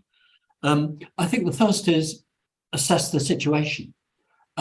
Second is define what you mean by food security, and I'm someone who writes about that, and I'm someone who thinks that one needs a broad definition, or what we in the academic world call a multi-criteria approach. So it's not just about even nutrients coming in, it's about affordability. There are multiple criteria that one can apply to a food system. Decide what can be grown here. I always say, you could use nuclear power plants to heat greenhouses and grow mangoes if you want, but it would be absurd to do so. But it's equally absurd not to grow apples and pears, not to grow strawberries. But it depends how. we have to stop talking just in terms of what, but much more about how. What's the carbon footprint, the embedded water in foods? That's going to be, in the next 30 years, embedded water in foods is going to be a huge driver of what we define as a good food system. Assess the impacts of each of those is the next step. Define a sustainable diet. As Anna Taylor knows, I go on and on about this, and I did when I was on the Council of Policy Advisors to Hilary Benn when he was Secretary of State at DEFRA. We have to define what we want from a good diet for the population. We have the Eat Well plate, which is a nutrient-based plate, and has a little edge towards carbon in relation to the question of wanting to reduce meat and dairy consumption. But we're not talking about water, we're not talking about biodiversity in the diet. And food, as I'm sure the commissioners know, food is the biggest driver of all the major ecosystems threats facing both Britain and indeed humanity. So, and I'll also say something I hope is not too contentious. We've taken the catastrophic mistaken choice of leaving the single market. I actually think we have to re-enter the single market. And the government, rightly or wrongly, with no mandate on that, went for a hard Brexit. One of the things I would like this commission to recommend is moves towards re-entering the single market, and to do it on terms that are acceptable, and to get rid of the stupidities of imposing borders and messed up, disrupted flows of food, because in the next 20, 30 years, indeed it's starting now, as you probably know, the impacts of climate change, water shortage, let alone social and inequalities disruptions, are going to have a major, major impact. We're just seeing the beginnings of just this tsunami of change that's going to hit the food system in the next 50 years. Thanks very much, Tim. I wonder if I can move this on to you, Richard. What's your view? I'm going to actually sort of slightly leave my poultry lane, if I may, and actually pick up a couple of points that Tim has made. And if you're looking at a strategy needs a vision and ambition. And when Henry Dimbleby did his report, there was an element in that said, what does an individual need to be able to eat well? There was an attitude of starting from the point of consumption and working backwards to say, if we want a person to have access to this particular food, nutritious, healthy, wholesome food, what then steps do we need to put in place to create that environment? Now, for an industry, for a food producing industry, that level of ambition would be immensely helpful, because yes, and yet we can and we do and we will talk about all the actions that could be taken to help food production. But if that is not underpinned by an ambition to, and Tim put it right at the beginning of this discussion, food is for feeding people. If we lack that level of vision on a national level as to what we want our food to achieve, then we'll be having this discussion for years and years to come. We need to get behind something. Certainty, consistency are friends of business and friends of food production. So we need to get that bigger picture vision into the system and give us, as one sector, and Phil represents a broader range of sectors, give us something to take a run at. Thank you very much. That's very clear. And Phil, do you have much to add here? Thank you, Charles. I think I'd just like to say that the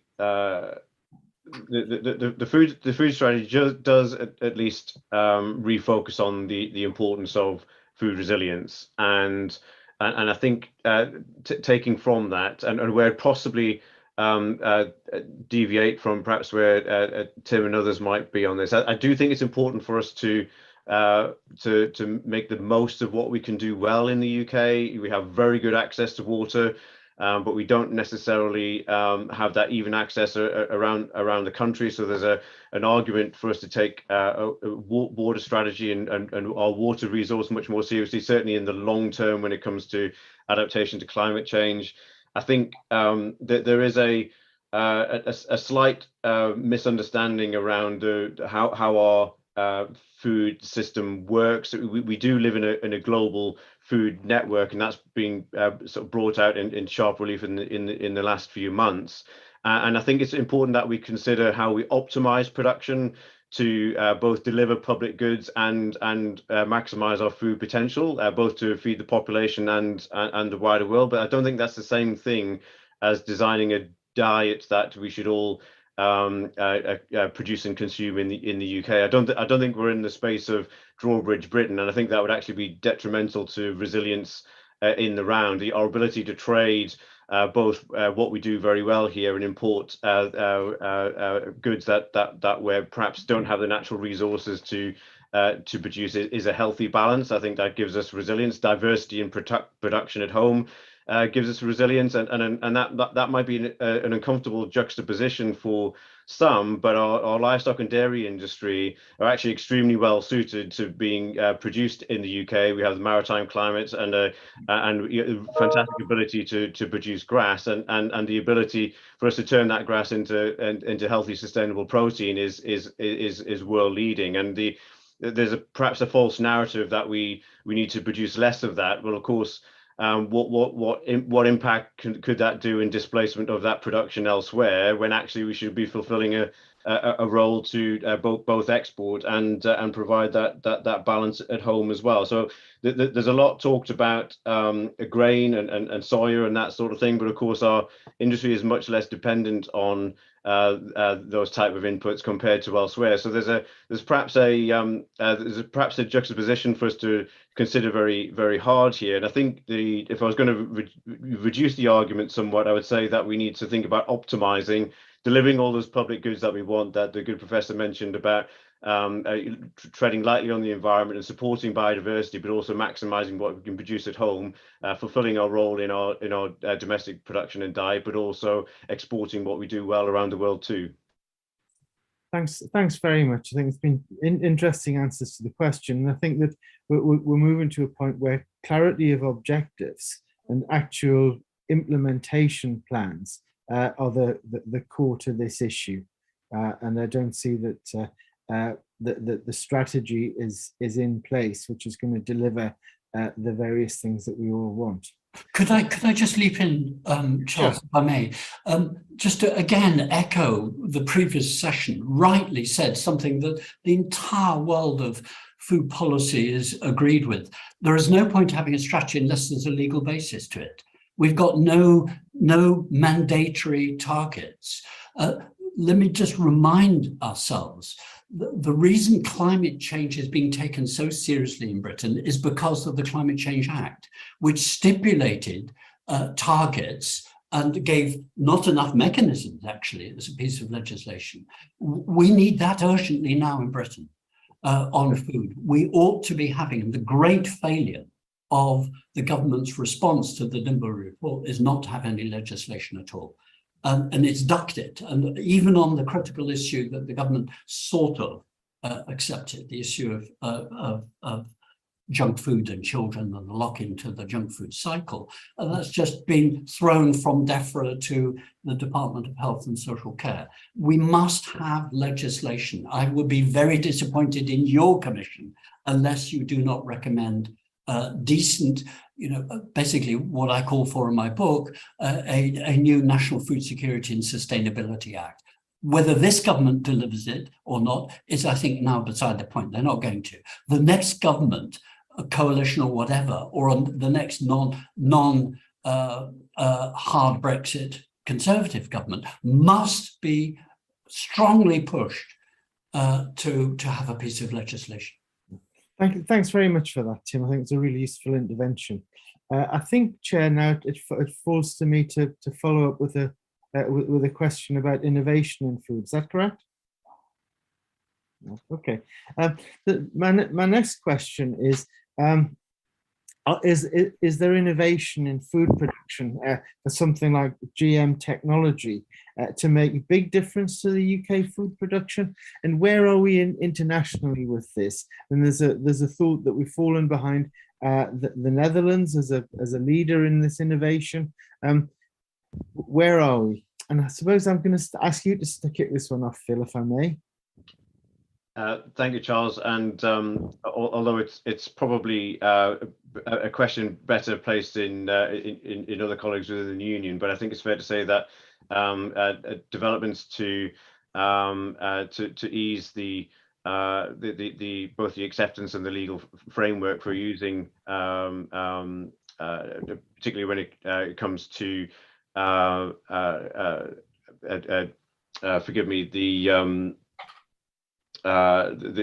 technology to edit or the genetic profile of different crops, to be able to both adapt to challenges of the global warming and climate change, but also to look for innovative ways to reduce inputs, and whether that be pesticides, fungicides, and others, has got to be an important technology to have in our basket to navigate some of the challenges of food security for the future. I think we're taking welcome steps in the right direction. I don't think necessarily that it should be a green light to everything all of the time. I think it needs to be carefully monitored, but I think there are some big opportunities there for us to help improve our resilience, help keep pace with our competitors in the world, and also produce much more sustainably as well. So the short answer is that I think that we see some very important opportunities, and I think it's impossible for the UK to stand still in the use of the technology. And what about the international leadership or position internationally? I'm not learned enough in that specific field to provide a qualified comment. I think it would be wrong of me to do so. Good. Okay, Richard, can I move this on to you? Yes, I think the role of innovation and technology, it has always been important and will continue to be important, particularly in the face of increased cost of production in the other areas we've already spoken about. I think from an industry practical point of view, we're looking for innovation that can improve efficiency and productivity, improve resilience, both business resilience and national food security resilience, and also reduce impact. Ideally, all three, but those are the areas that we're looking at. We're looking at, very interested in around feed, particularly in my sector. So where is insect feed as feed going in the future? Can that provide an alternative feed source? Are there other feed alternatives? I think there's huge potential there to reduce inputs and be more sustainable. So yes, the willingness is there to embrace innovation and technology within food sectors, mine particularly. I think there is a way to go yet, because I think there needs to be the broader will behind government to invest in R&D and really push that side of things. But yeah, you'll get no argument from us over innovation and technology. It needs to be embraced, but embraced in the right way that will improve the outputs. Thanks. And Tim, do you have a thought on this? Well, I've got endless thoughts on it, but I want to keep it short. Look, there is a real danger in policy, and this government, may I say, is obsessed about it, and many British governments do. Previous Labour governments have been obsessed with it. I think that the answer to complex problems is technical fixes. and everything's reduced to, well, innovation will sort this out. I have some sympathy with the importance of an innovation. It would be foolish not to. In the transition to a lower carbon economy, for example, a lower carbon food economy, we need technical change to get us away from fossil fuel use. And look at the idiocy of Western farming being based upon fossil fuels, being exposed right now by the Ukraine war. And let me just add further fuel to my position by reminding you, and I've written a paper in the British Medical Journal with the now president of the British Medical Association, Martin McKee. Food is being used as a weapon of war again. And that is the sober, hard, Phil talked earlier of the need, I think it was Phil, of the need to think of Brexit as the new baseline. No, it was Richard, sorry. Ukraine is providing the new baseline of food being used as a weapon. And Britain is a very exposed country. It's the most exposed, rich OECD country. Even Singapore, that the present government has sort of lauded fantasies about being sort of Singapore on Thames as becoming post-Brexit. Singapore is trebling its food production at the moment from a very low base of 10% to 30% because it's so worried about food being used as a weapon. That was before the Ukraine war. So we must put innovation and technical advance in its context. It, of course, can be useful, but it doesn't get away from social problems which drive food. It doesn't get away from labor market issues which shape food. So for me, one of the reasons I would like a sensible bit of legislation is because what we know now, we academics across all the disciplines, we are united in saying we need a more diverse, resilient land use that delivers sustainable diets, so health and ecosystems and socially equitable from sustainable food systems. That's it. That's the goal, to answer Phil's call for a vision. That's what unites almost everyone except people who are in denial. Okay. So what we've got to do is get off the treadmill, which is not delivering that. Okay. Technology is not the issue, Charles. The issue is the politics of mismanaging the current food system. And that is now threatening the food industry, and it's certainly threatening population health.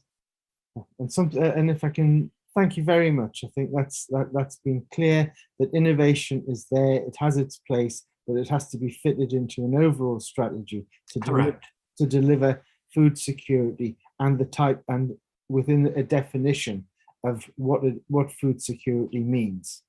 If I can move slightly on to the topic of seasonal workers and the seasonal worker visa scheme. Is it going to solve labor problems in the agricultural industry, or is it fit for purpose? Are you allowed to record laughter? Yes, laughter's welcome. It's in pretty short supply in this topic. Phil, can I push this one to you first? Thank you, Charles. I think it's fair to say that, of course, it will be and is welcome. It will make a contribution. I think the reality is, though, that the extension of seasonal workers scheme is perhaps taking longer than would be ideal for the food supply chain to be able to adapt. And I think the importance of seasonal poultry workers, while recognised for our turkeys for Christmas, and I'm sure that Richard will want to speak about, is somewhat welcome. It's perhaps less than we've had previously, and indeed we're concerned that both the tendering process for the labour providers in which the recruitment will have to go through will be ending in September, which will not give a huge amount of time to be able to recruit and ensure that we have the right people in the right places to be able to process our seasonal poultry. On top of that, we certainly wouldn't have expected that to come out of the allocation or headroom for seasonal workers that were being applied for horticulture. I think it is right to reflect on quite a significant shift in the labour market. I think it would be wrong to say that is entirely EU exit related, although I'm sure there are related factors there. But certainly the pandemic has been a huge force for creating a shortfall in labour, partly because people going back to perhaps the countries that that they'd grown up in, but also those retiring from the industry as well in short order and leaving a bit of a cliff edge. So we've had a bit of a double whammy in the labour market, but I think that is being exacerbated by immigration policy and the work that we did with other industry stakeholders with Grant Thornton last year, that we're very happy to reinvigorate for this group, showed that we do need urgent access to temporary labour just about across every single sector of the food industry, but we don't expect any quick changes in government policy there. But I think it would be a single area of resolution that would benefit our security ability to invest and actually tackle some of the issues that we've talked about today. Certainly when it comes to inflationary pressures, but also when it comes to resilience and confidence for the future. More needs to be done is the short answer, Charles. Thanks very much. And we're out of time virtually, and I wondered if Richard and Tim, you've got a short contribution on this point before I hand back to the chair.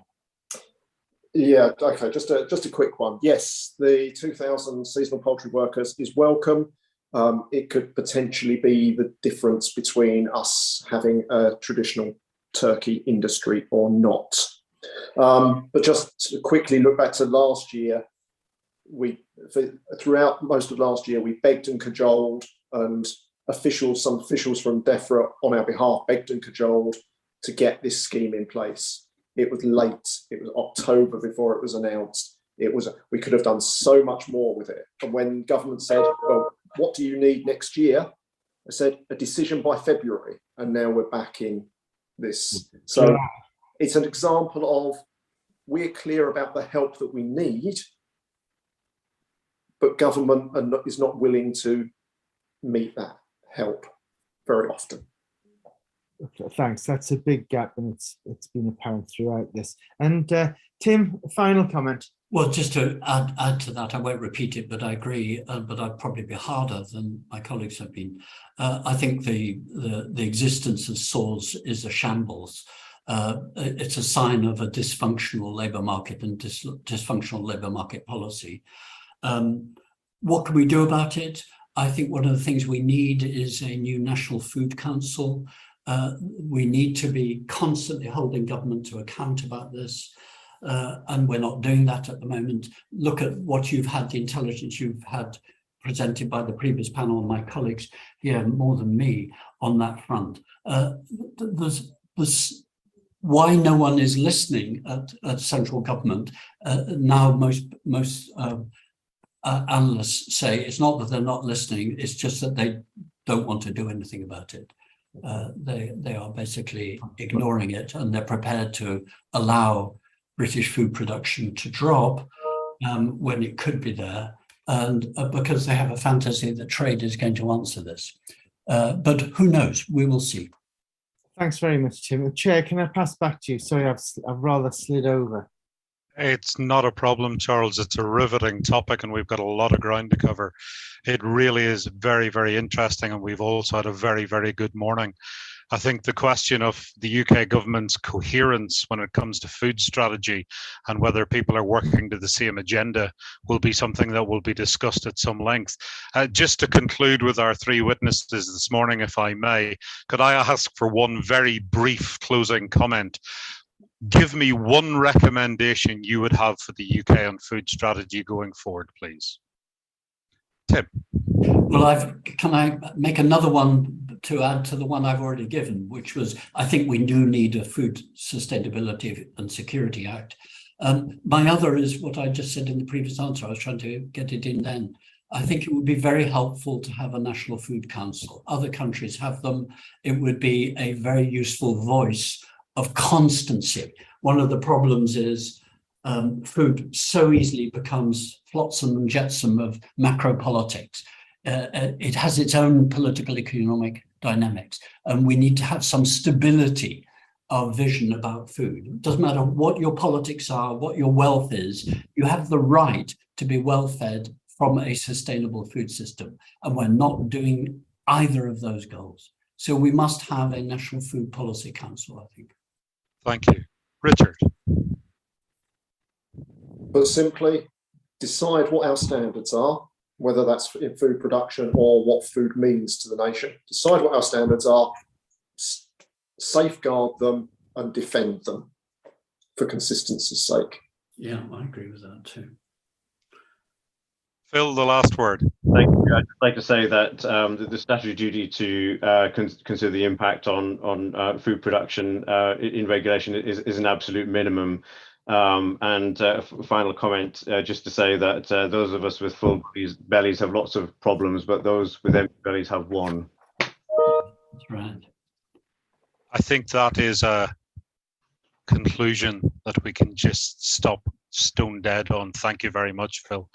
On behalf of the Commission, can I thank this morning's witnesses, Richard, Phil, Tim, and our earlier half as well. It's been an absolutely riveting session. The topics on this one, sadly, are going to continue for quite some time. Thank you all very much. Have a very good day. Yeah, good luck with your conclusions. We really look forward to it. Thank you. Thank you.